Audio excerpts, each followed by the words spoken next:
Fala pessoal, beleza? Sejam muito bem-vindos ao canal de resenhas dos Perdidos no Tempo. E hoje a gente vai bater um papo aqui sobre quadrinhos. A revista que eu separei aqui para nossa conversa é O Último Ronin. Quem curte aí Tartarugas Ninja, né, fenômeno dos anos 80, mas que tem vários fãs espalhados pelo mundo até hoje, essa aqui é uma história bem diferente do que a gente está acostumado, né, uma história mais sombria, vamos dizer assim, né, e tem muitas coisas interessantes para a gente comentar. Mas para a gente começar aqui o nosso papo, eu tenho a dizer que eu estou aqui com a edição da Pipoca e Nanquim, né, capa dura, aproximadamente aí 228 páginas, mais ou menos. Uma edição com alguns extras, tá? Mas basicamente tem só as capas das edições originais, porque aqui a gente vai ter 5 histórias que vão retratar os dias finais das Tartarugas Ninja, né? O que acontece com elas no fim, o que acontece quando a história acaba. E é isso que a gente vai comentar a partir de agora. Olha só, pessoal, antes da gente mergulhar aqui no Último Ronin, acho que tem algumas informações que são interessantes a gente comentar aqui. Primeiro, as Tartarugas Ninja, elas foram criadas ali em meados de 84, né, pelo Kevin Eastman e pelo Peter Laird. Eles eram dois autores independentes, né, faziam os quadrinhos de forma quase que artesanal, né, uma coisa bem fanzine mesmo, mas o sucesso foi acontecendo de uma forma rápida, né, pro que eles apresentavam, e as Tartarugas já, tipo, 2, 3 anos depois, já eram uma franquia estabelecida com desenho animado, brinquedos, etc e tal, que é basicamente o que a gente recebeu aqui no Brasil, tá? Pouca coisa dos quadrinhos das Tartarugas Ninjas foi publicado aqui. Eu cheguei a comentar lá atrás, no início do canal, quando os vídeos eram ainda mais toscos do que eles são hoje, o primeiro volume da coleção clássica das Tartarugas Ninja, que vai recontar justamente, republicar, melhor dizendo, essas primeiras histórias. Eu vou deixar aqui no card para quem quiser conferir.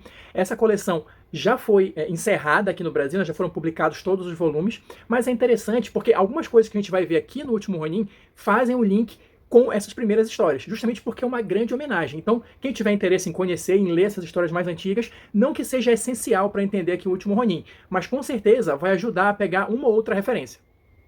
Então, olha só, pessoal, para a gente começar aqui a mergulhar na edição, o Último Ronin, ele vai acreditar aqui como autores o Kevin Eastman e o Peter Laird e uma porrada de outras pessoas que ajudaram na arte, né? A arte final, mas tem um coautor da história, que é justamente aqui o Tom Waltz. Por quê? Lendo aqui os textos de apresentação da edição, a gente vai descobrir o seguinte: a origem dessa história, a ideia principal, foi uma ideia dos criadores originais, né, do Eastman e do Laird, décadas atrás. Brincando ali com possibilidades de história, eles começaram a imaginar como seria a última aventura das Tartarugas Ninja. Só que eles nunca de fato produziram essa história. E agora, né, décadas depois, resolveram de fato contar essa história. Só que o Peter Laird, ele não está diretamente envolvido aqui nessa edição. Ele só deu o aval dele para que a história fosse produzida. E como ele foi um dos idealizadores originais, o nome dele está devidamente aqui nos créditos. Mas essas histórias aqui, elas foram escritas, de fato, pelo Kevin Eastman e pelo Tom Waltz. Vou começar a mostrar aqui um pouquinho da edição. Olha só.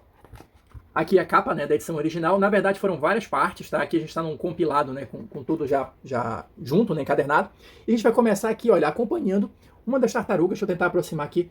Toda vestida de preto, com um visual bem diferente que a gente está acostumado a ver, né? E aí a gente vai perceber logo de cara, ó, que eles estão aqui num futuro próximo, né? Onde tudo, Nova York, basicamente, né, foi dominada pelo clã do pé.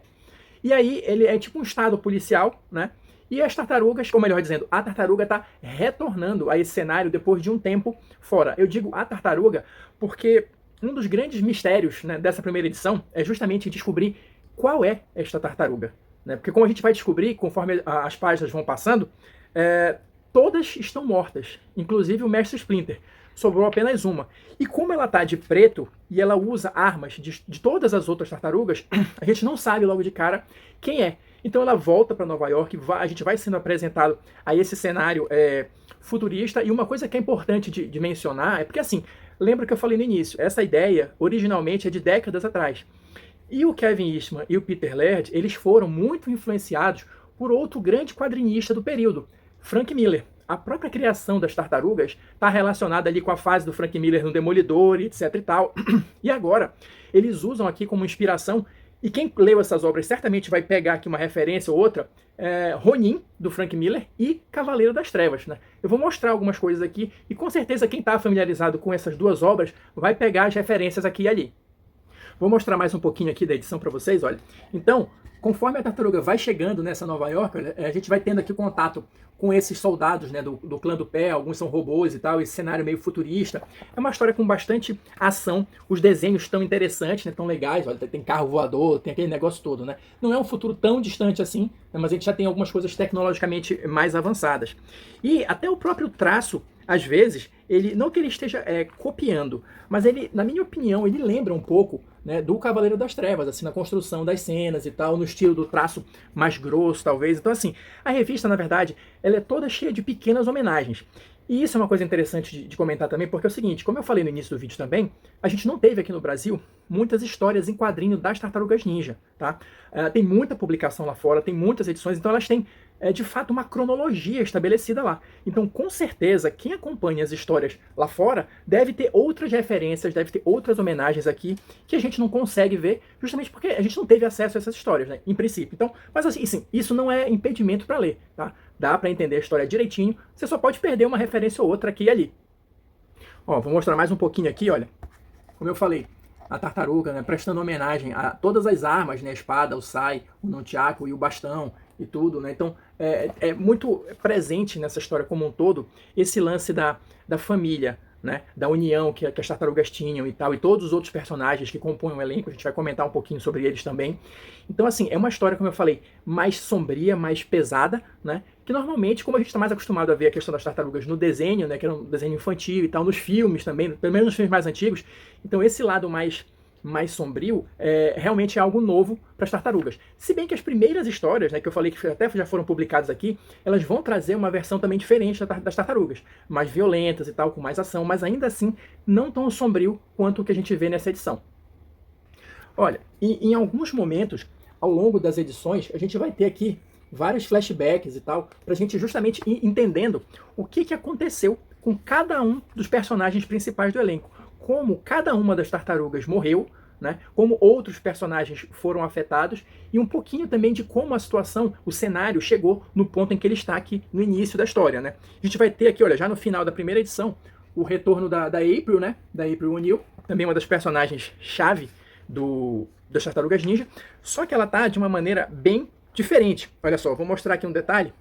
Ó, ela tá aqui já detonada, né, sem um braço, sem uma parte da perna e tudo mais. Por quê? Como todas as tartarugas morreram, né, de uma forma ou de outra, e a Nova York foi capturada pelo clã do pé, se organizou aquela famosa resistência, né? E a April é uma das líderes dessa resistência. Só que ela foi mutilada num acidente que aconteceu alguns anos atrás. Isso é contado aqui também nos flashbacks, né? Mas é só para dar ideia de que realmente essa não é uma história comum das Tartarugas Ninja. E caso você esteja se perguntando aí, mas quem é o vilão dessa história? Tem um grande vilão? Qual é o principal inimigo das Tartarugas Ninja? A gente vai dizer, claro, Destruidor.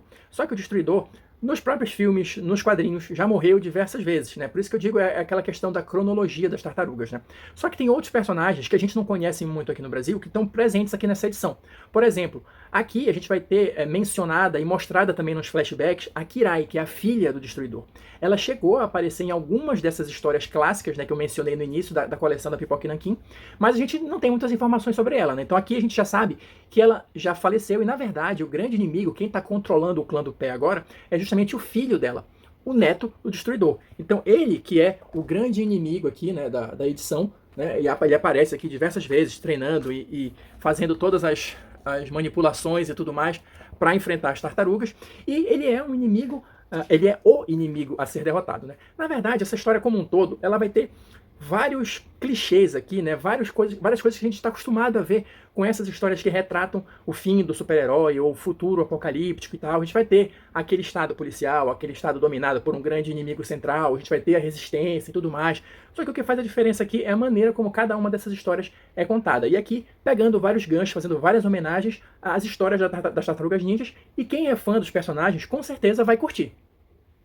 Só mostrando mais um pouco aqui, olha, a gente vai ter outra personagem importante, que é a filha da April com Casey Jones, né? Então é a Casey Marie Jones. Então ela vai estar, claro, envolvida ali com a resistência. A tartaruga aqui sobrevivente vai se tornar sensei dela e tudo mais. Então tem todo aquele lance que eu tô falando desde o início da família, da união, né, dos laços entre esses personagens, que apesar da maioria estar morta aqui nesse momento, esses laços perduram, né? Então talvez esse seja o mote principal da história.